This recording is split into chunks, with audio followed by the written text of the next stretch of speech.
Hi friends, നമ്മളിന്ന് 12ാം ക്ലാസ്സിലെ ഒരു ചാപ്റ്ററാണ് നോക്കുന്നത്. ഹ്യൂമൻ ഹെൽത്ത് ആൻഡ് ഡിസീസ് എന്നാണ് ചാപ്റ്ററിൻ്റെ പേര്. ഈ ചാപ്റ്ററിൽ നിന്ന് ഒരുപാട് ക്വസ്റ്റ്യൻസ് കഴിഞ്ഞിടെയായിട്ട് നടന്നിട്ടുള്ള എക്സാമിനൊക്കെ വന്നിട്ടുണ്ട്. അപ്പോൾ ഇനിയും ഇതിൽ നിന്ന് ക്വസ്റ്റ്യൻസ് വരാവുന്നതാണ്. നമുക്ക് നോക്കാം. അതിൽ ഈ സ്ലൈഡിൽ ആകെ അറിഞ്ഞിരിക്കേണ്ട ഇത് മാത്രമേ ഉള്ളൂ. നമ്മുടെ രക്തപര്യന വ്യവസ്ഥ കണ്ടെത്തിയത് ആരാണ്? വില്യം ഹാർവിയാണ് രക്തപര്യന വ്യവസ്ഥ കണ്ടെത്തിയത്. ഓക്കെ, ഇനി ആരോഗ്യത്തെ ബാധിക്കുന്ന പ്രധാന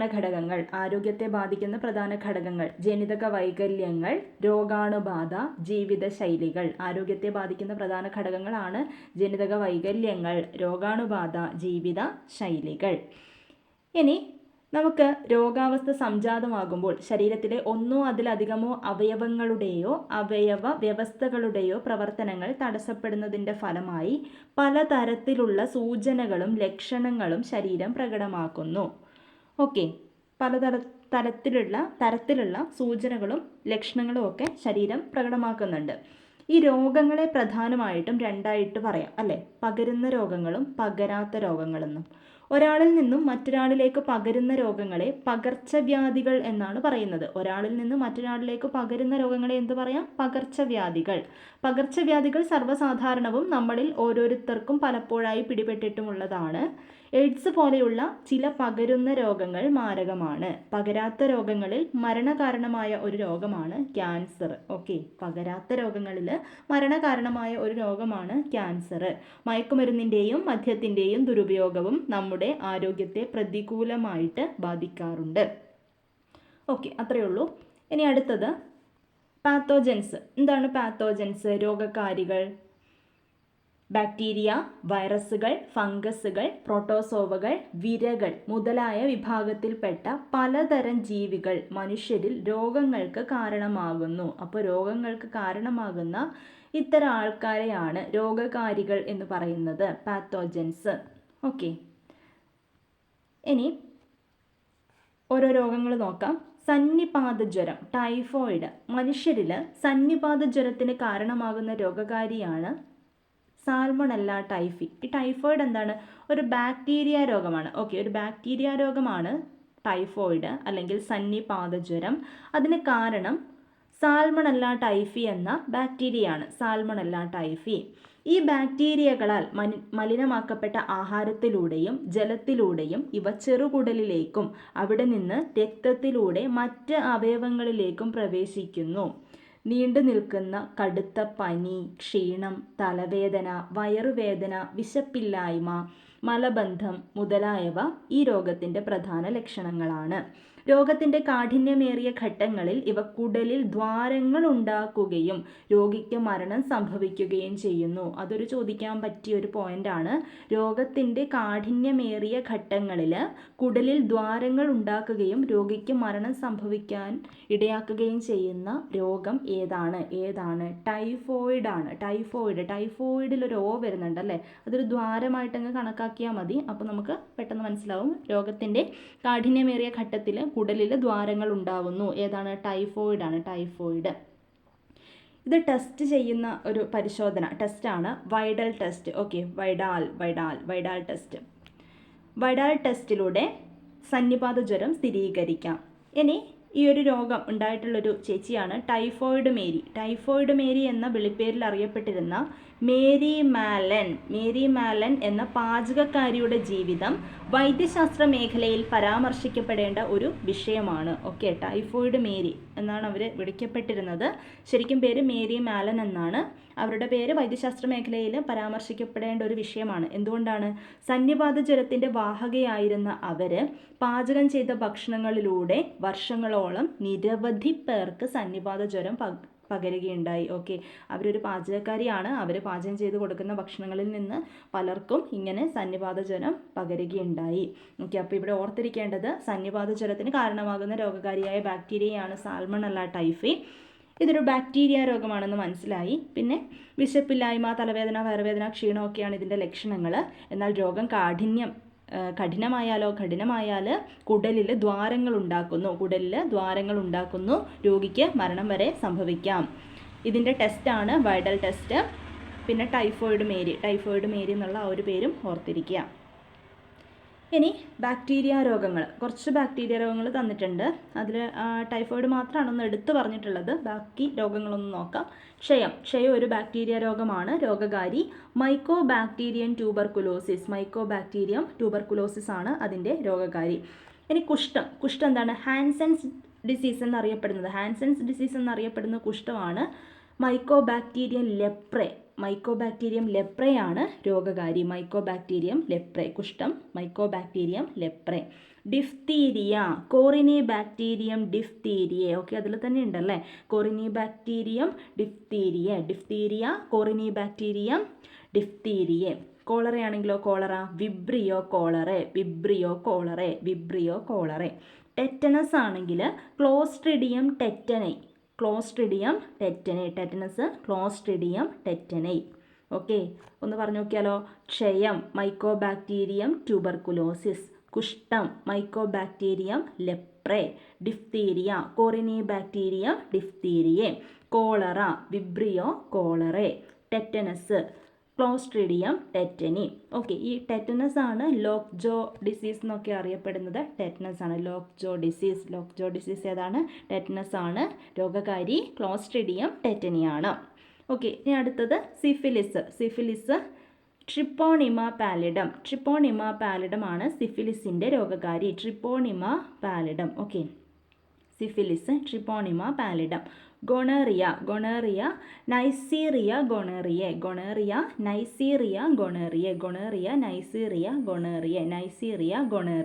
ക്ലാമീഡിയാസിസ് ക്ലാമീഡിയ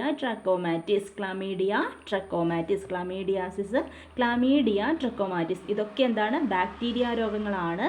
ആദ്യം നമ്മൾ പഠിച്ചത് ടൈഫോയിഡ് ആണ്. ടൈഫോയിഡ് എന്താണ് രോഗകാരി? സാൽമണല്ല ടൈഫി ആണ്. പിന്നെ പഠിച്ചത് ക്ഷയം മൈക്കോബാക്ടീരിയം ട്യൂബർകുലോസിസ്. കുഷ്ഠം ഹാൻസൻസ് ഡിസീസ് ആണ്, Mycobacterium leprae. Diphtheria Corynebacterium diphtheriae. Cholera Vibrio cholerae. Tetanus Clostridium tetani. Syphilis Treponema pallidum. Gonorrhoea Neisseria gonorrhoeae. Chlamydiasis Chlamydia trachomatis. Okay, അടുത്തതിലേക്ക് പോവാം. ന്യൂമോണിയ. ഓക്കെ, മനുഷ്യനിൽ ന്യൂമോണിയ രോഗത്തിന് കാരണമായ ബാക്ടീരിയകളാണ് കോക്കസ് ന്യൂമോണിയയും സ്ട്രെപ്റ്റോകോക്കസ് ന്യൂമോണിയ. ഞാൻ നേരത്തെ പറഞ്ഞു അല്ലേ, മറ്റേ ഒന്ന് മാത്രമേ തന്നിട്ടുള്ളൂ എന്നല്ല കേട്ടോ. ടൈഫോയിഡ് ന്യൂമോണിയയും തന്നിട്ടുണ്ട്. രണ്ട് ബാക്ടീരിയ രോഗമാണ്. ഓക്കെ, ന്യൂമോണിയയ്ക്ക് കാരണമായ ബാക്ടീരിയകളാണ് സ്ട്രെപ്റ്റോകോക്കസ് ന്യൂമോണിയയും ഹീമോഫിലസ് ഇൻഫ്ലുവൻസയും. ഓക്കെ, കാണുന്നുണ്ടല്ലോ, സ്ട്രെപ്റ്റോകോക്കസ് ന്യൂമോണിയയും ഹീമോഫിലസ് ഇൻഫ്ലുവൻസയും. ഇത് ശ്വാസകോശത്തിലെ വായു അറകളെ ബാധിക്കുന്നു. ഓക്കെ, അതൊരു ഇമ്പോർട്ടൻറ്റ് പോയിന്റ് ആണ്. ശ്വാസകോശത്തിലെ വായു അറകളെ ബാധിക്കുന്നു, അൽവിയോളെ. അണുബാധയുടെ ഫലമായി വായു അറകൾ ദ്രവത്താൽ നിറയുകയും കഠിനമായ ശ്വസന പ്രശ്നങ്ങളിലേക്ക് നയിക്കുകയും ചെയ്യുന്നു. പനി, വിറയൽ, ചുമ, തലവേദന ഇവയാണ് ന്യൂമോണിയയുടെ രോഗലക്ഷണങ്ങൾ. രോഗം കഠിനമാകുമ്പോൾ ചുണ്ടുകളും കൈവിരലിലെ നഖങ്ങളും ചാരനിറത്തിൽ നിന്ന് നീല നിറത്തിലേക്ക് മാറുന്നു. ഓക്കെ, അതും ഒരു ഇമ്പോർട്ടൻറ്റ് പോയിന്റ് ആണ്. ഓക്കെ, രോഗം കഠിനമാകുമ്പോൾ ചുണ്ടുകളും കൈവിരലിലെ നഖങ്ങളും ചാരനിറത്തിൽ നിന്ന് നീല നിറത്തിലേക്ക് മാറുന്നു. അത് ഏത് രോഗത്തിൻ്റെ ഇതാണ് ചോദിച്ചാൽ ന്യൂമോണിയ. ഓക്കെ, നമ്മളൊരു ന്യൂ ഡ്രസ്സൊക്കെ വാങ്ങിയിട്ടുണ്ടെങ്കിൽ അതിൻ്റെ കളറ് മാറുമല്ലോ, നമ്മൾ ഉപയോഗിച്ച് ഇതാകും തോറും എന്താണ് അതിൻ്റെ കളറൊക്കെ മങ്ങും അല്ലേ. അതുപോലെ തന്നെ ഒരു കളറ് മാറുന്നത് ഒന്ന് ആലോചിച്ച് വെക്കാൻ വേണ്ടിയിട്ടാണ്. ന്യൂമോണിയ രോഗത്തിൻ്റേതാണ്. രോഗം കഠിനമാകുമ്പോൾ ചുണ്ടുകളും കൈവിരലിലെ നഖങ്ങളും ചാരനിറത്തിൽ നിന്ന് നീല നിറത്തിലേക്ക് മാറുന്നു. ഓക്കെ, അങ്ങനെ ഓർത്തിരിക്കാം. പിന്നെ ബാധിക്കുന്നത് എവിടെയാണ്? ശ്വാസകോശത്തിലെ വായു അറകളെയാണ് ബാധിക്കുന്നത്. രോഗിയായ വ്യക്തിയിൽ നിന്ന് സ്വതന്ത്രമാകുന്ന സ്രവങ്ങളോ കണികകളോ ശ്വസിക്കുന്നത് മൂലമോ അല്ലെങ്കിൽ രോഗി ഉപയോഗിച്ച ഗ്ലാസുകളോ പാത്രങ്ങളോ പങ്കുവയ്ക്കുന്നത് മൂലമോ ആരോഗ്യവാനായ വ്യക്തിയെ ഈ രോഗം ബാധിക്കുന്നു. മനുഷ്യനെ ബാധിക്കുന്ന മറ്റുള്ള ബാക്ടീരിയ രോഗങ്ങളാണ് അതിസാരം, പ്ലേഗ്, ഡിഫ്തീരിയ. ഓക്കെ, അതിസാരം, പ്ലേഗ്, ഡിഫ്തീരിയ ഇതൊക്കെ മറ്റ് ബാക്ടീരിയ രോഗങ്ങളാണ്. അതിസാരം, പ്ലേഗ്, ഡിഫ്തീരിയ. പിന്നെ നമ്മളിവിടെ പഠിച്ചു ക്ഷയം, കുഷ്ഠം, കോളറ, ടെറ്റനസ്, സിഫിലിസ്, ഗൊണേറിയ, ക്ലാമീഡിയാസിസ്.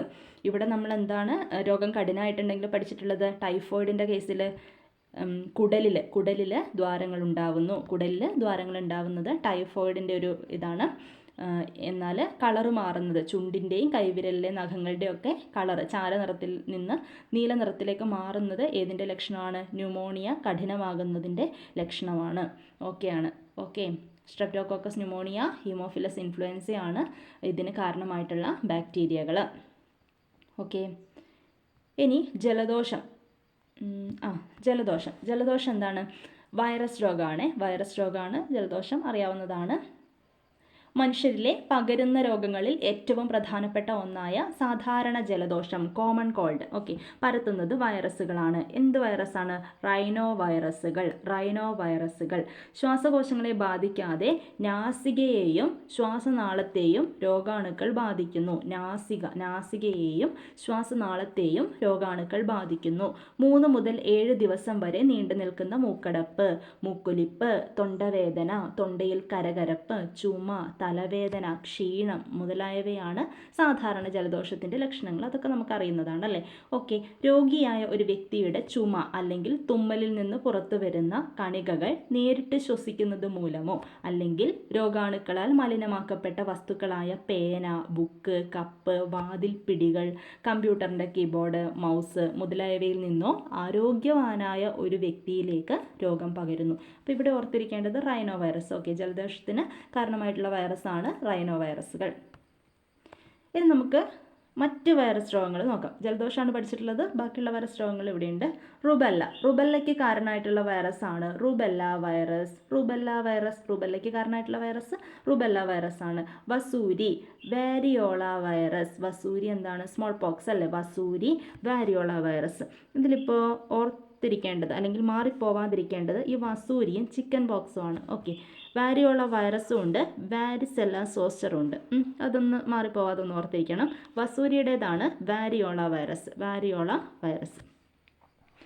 അല്ലെങ്കിൽ വാരിയോള മേജർ അല്ലെങ്കിൽ വാരിയോള മൈനർ, അങ്ങനെയും അതിൽ തന്നെ വരുന്നുണ്ട് കേട്ടോ. വാരിയോള വൈറസിൽ തന്നെ വാരിയോള മേജറും വാരിയോള മൈനറും വരുന്നുണ്ട്. അപ്പോൾ വസൂരിയുടെ രോഗകാരിയാണ് വാരിയോള വൈറസ്. ചിക്കൻ ബോക്സിൻ്റെ ഏതാണ്? Varicella zoster. ചിക്കൻ റോസ്റ്റ് ഓർത്താൽ മതി. അപ്പോൾ സോസ്റ്റർ കിട്ടും. Okay. Chickenpox varicella zoster. വസൂരി, വാരിയോള വൈറസ്. ഇനി പോളിയോമൈലിറ്റസ് പോളിയോ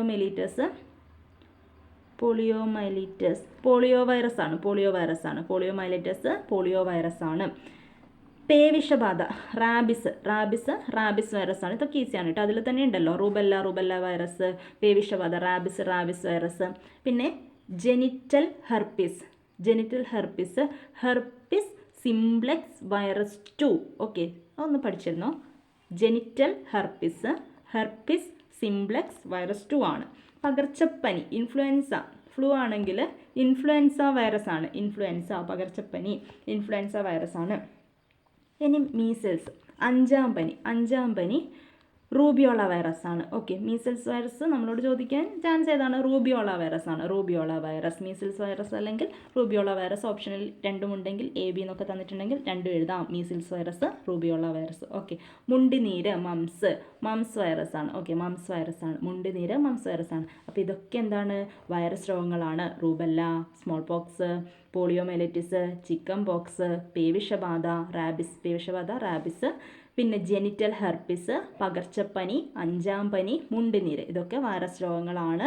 റുബെല്ല വൈറസ്, വസൂരി, smallpox, variola virus, poliomyelitis, polio virus, chickenpox, varicella zoster, പേവിഷബാധ, rabies virus, genital herpes simplex virus 2, പകർച്ചപ്പനി, influenza virus, അഞ്ചാം പനി, measles virus അല്ലെങ്കിൽ rubeola virus, മുണ്ടുനീര്, mumps virus.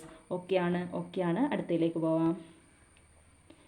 മനുഷ്യരിലെ ചില രോഗങ്ങൾ ഏകകോശ ജീവികളിലൂടെ പകരുന്നവയാണ്. ഓക്കെ, പ്രോട്ടോസോവ ആണ്.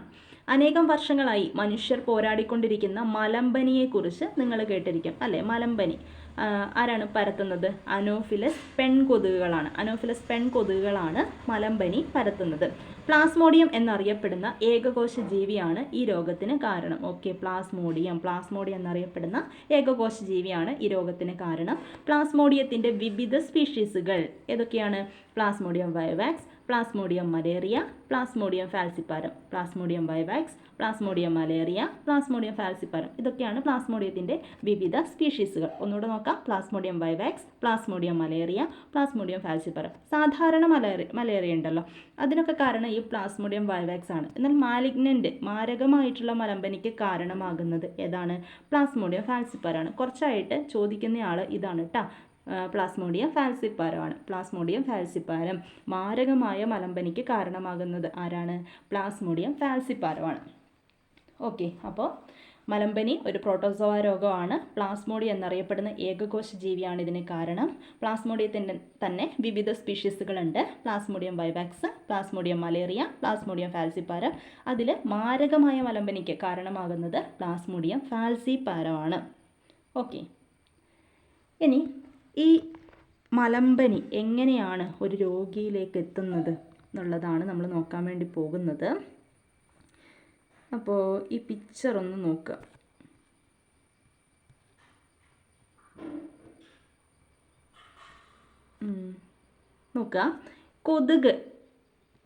കൊതുക് ഒരാളെ കടിക്കുകയാണ് അല്ലേ? അപ്പോൾ ഈ കൊതുകിൻ്റെ ശരീരത്തിൽ സ്പോറോസോയിറ്റുകളുണ്ട്. കൊതുകിൻ്റെ ശരീരത്തിൽ എന്തുണ്ട്?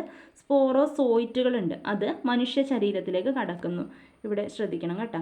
ഈ കൊതുക് മറ്റൊരാളെ കുത്തുമ്പോൾ കൊതുകിൻ്റെ ശരീരത്തിലെ സ്പോറോസോയിറ്റുകൾ മനുഷ്യ ശരീരത്തിലേക്ക് കടക്കുന്നു. ഓക്കെ, ഈ മനുഷ്യ ശരീരത്തിൽ നിന്ന് ഇതെത്തുന്നത് മനുഷ്യൻ്റെ രക്തത്തിലേക്കാണ്. ഓക്കെ, രക്തത്തിലേക്കാണ്. ഓക്കെ, മനുഷ്യനിലേക്ക് കുത്തിക്കഴിഞ്ഞാൽ അത് രക്തത്തിലെത്തും. രക്തത്തിൽ നിന്ന് അത് കരളിലേക്കാണ് എത്തുന്നത്. രക്തത്തിൽ നിന്ന് ആ പരാതങ്ങൾ, സ്പോറോസോയിറ്റുകൾ കരളിലേക്ക് എത്തുന്നു. ഇനി കരൾ കോശങ്ങളിൽ വെച്ചിട്ട് എന്ത് സംഭവിക്കുന്നു? കരൾ കോശങ്ങളിൽ വെച്ച് പരാതങ്ങൾ അലൈംഗികമായി പെരുകുകയും കരൾ കോശങ്ങളെ നശിപ്പിക്കുകയും തുടർന്ന് രക്തത്തിൽ നിക്ഷേപിക്കപ്പെടുകയും ചെയ്യുന്നു. ഇത് കണ്ടില്ലേ? ഇവിടെ കരൾ കോശങ്ങളിലെത്തി അവിടെ നിന്ന് എന്താണ് അസെക്ഷൽ റീപ്രൊഡക്ഷൻ വഴി അത് അവിടെ നിന്ന് പെരുകുന്നു. പെരുകിയതിന് ശേഷം അത് പൊട്ടുന്നുണ്ടല്ലേ? പൊട്ടിയിട്ട് ബ്ലഡിലേക്കാണ് വരുന്നത്. കോശങ്ങളെ നശിപ്പിക്കുകയും തുടർന്ന് രക്തത്തിൽ നിക്ഷേപിക്കപ്പെടുകയും ചെയ്യുന്നു. പെരുകിയതിന് ശേഷം വീണ്ടും രക്തത്തിലേക്ക് നിക്ഷേപിക്കപ്പെടുന്നു. ഇനി എന്താണ്? അരുണ രക്താണുക്കളിൽ വെച്ച് പരാതങ്ങൾ അലൈംഗികമായി പെരുകുകയും രക്തത്തിലെത്തിയ ശേഷം എങ്ങോട്ടാണ്? ഏത് ആണ് മെയിനായിട്ട് ഫോക്കസ് ചെയ്യുന്നത്? RBC ആണ് കേട്ടോ, അരുണ രക്താണുക്കൾ. ഈ അരുണ രക്താണുക്കളിൽ വെച്ചിട്ട് പരാതങ്ങൾ അലൈംഗികമായി പെരുകുകയും അവയെ നശിപ്പിക്കപ്പെടുകയും ചെയ്യുന്നു. ഇടവിട്ടുള്ള പനിക്കും മറ്റ് രോഗലക്ഷണങ്ങൾക്കും ഇത് കാരണമാകുന്നു. സ്വതന്ത്രമാക്കപ്പെട്ട പരാതങ്ങൾ പുതിയ അരുണ രക്താണുക്കളെ ആക്രമിക്കുന്നു. ഓക്കെ, ഇവിടെ നിന്ന് RBCയിലെത്തിയതിനു ശേഷവും അസെക്ഷൽ റീപ്രൊഡക്ഷൻ നടക്കുന്നുണ്ട്. അവിടെ നിന്ന് RBCനെ നശിപ്പിക്കുന്നു. പിന്നെ അവിടെ നിന്ന് എന്താണ്? രോഗലക്ഷണങ്ങളൊക്കെ കാണിക്കുന്നത് അവിടെ നിന്നുമാണ്. ഓക്കെ, അതിലൊരു പോയിന്റ് ഹീമോസോയിൽ എന്നുള്ളൊരു പോയിന്റും കൂടെ വരുന്നുണ്ട്. ഇപ്പുറം വായിക്കുമ്പം പറയാം. എന്നിട്ട് ഈ അരുണ രക്താണുക്കളിൽ വെച്ചിട്ടാണ് ലൈംഗിക ഘട്ടങ്ങൾ രൂപപ്പെടുന്നത്. ഓക്കെ, ഗാമിറ്റോസൈറ്റുകൾ, ലൈംഗിക ഘട്ടങ്ങൾ അവിടെ വെച്ചിട്ട് രൂപപ്പെടുന്നുണ്ട്. ആൺ പെൺ ഗാമിറ്റ്സുകൾ ഉണ്ടാവുന്നുണ്ട്. ഓക്കെ, ഇനി ഇതെന്താവും? രക്തത്തോടൊപ്പം പെൺകൊതുകുകൾ ഈ ഗാമിറ്റോസൈറ്റുകൾ, അതായത് ഇവിടെ വെച്ചിട്ട് ഒരാളെ, അതായത് ഇതൊക്കെ മനുഷ്യൻ്റെ ബോഡിയിൽ നടക്കുന്നതാണ്. മനുഷ്യൻ്റെ ബോഡിയിലേക്ക് സ്പോറോസൈറ്റുകൾ ഈ കൊതുക് നിക്ഷേപിച്ചു. എന്നിട്ട് മനുഷ്യൻ്റെ കരളിൽ ലൈംഗിക പ്രത്യുൽപാദനം നടന്ന് അതിനുശേഷം RBCയിലെത്തി. അവിടുന്ന് ഗാമിറ്റോസൈറ്റുകൾ ഉണ്ടായി. ശേഷം ഈ കൊതുക് വീണ്ടും മനുഷ്യനെ കുത്തുമ്പോൾ ഈ ഗാമിറ്റോസൈറ്റുകൾ കൊതുകിൻ്റെ ശരീരത്തിലെത്തും. എന്നിട്ട് കൊതുകിൻ്റെ അന്നനാളത്തിൽ വെച്ചിട്ട്, ഇവിടെ കൊതുകിൻ്റെ അന്നനാളത്തിൽ വെച്ചിട്ട് ബീജസംയോഗം നടക്കുന്നു. ബീജസംയോഗം നടന്ന് സ്പോറോസൈറ്റ് ഉണ്ടാവുന്നു. ഈ സ്പോറോസൈറ്റ് ഉണ്ടല്ലോ, കൊതുകിൻ്റെ ഉമിനീർ ഗ്രന്ഥിയിലാണ് നിക്ഷേപിച്ച് അല്ലെങ്കിൽ സൂക്ഷിച്ച് വയ്ക്കുന്നത്. പൂർണ്ണ വളർച്ചയെത്തിയതും രോഗം പരത്തുവാൻ കഴിവുള്ളതുമായ സ്പോറോസൈറ്റുകൾ കൊതുകിൻ്റെ അന്നനാളത്തിൽ നിന്നും ഉമിനീർ ഗ്രന്ഥിയിലേക്ക് എത്തുന്നു. ഓക്കെ, പൂർണ്ണ വളർച്ചയെത്തി ഒരു രോഗം ഉണ്ടാക്കാൻ കഴിയും എന്നൊക്കെ ആയിക്കഴിഞ്ഞാൽ കൊതുകിൻ്റെ ഉമിനീർ ഗ്രന്ഥിയിലാണ് ഇവ എത്തി നിൽക്കുന്നത്. അവിടുന്ന് വീണ്ടും മനുഷ്യനെ കടിക്കുമ്പോൾ മനുഷ്യൻ്റെ ശരീരത്തിലേക്ക് ഇതെത്തുന്നു, റിപ്പീറ്റ് ചെയ്യുന്നു. ഇപ്പം ഞാൻ പറഞ്ഞ പ്രോസസ്സുകൾ റിപ്പീറ്റ് ചെയ്യുന്നു. ഓക്കെ അതൊന്ന് പഠിച്ചു വെക്കേണ്ടതാണ്.